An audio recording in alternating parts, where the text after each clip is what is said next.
जाताड़ परदेस बलमुआ हमके घर में छोड़ के। अरे जाताड़ परदेस बलमुआ हमके घर में छोड़ के। तनी जाए से पहिले खाला होठ लाली से रोटी बोर के। तनी जाए से पहिले खाला होठ लाली से रोटी बोर के।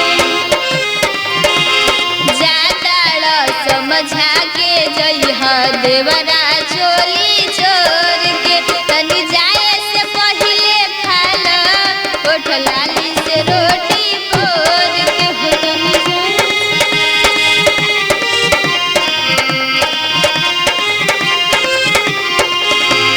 रही मन फरेज हद मन रही ताजा एकर ले निमन कहीं मिली नहीं मजा।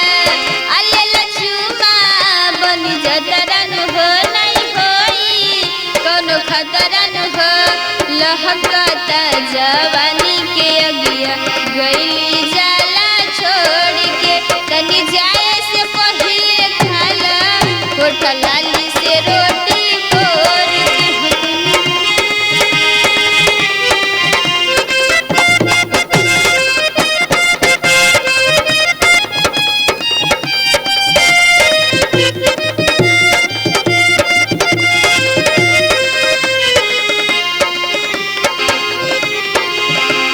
खूबे चुनिया के साड़ी पेन्हनी हनाया एक बार खाला की तर जाई पाया।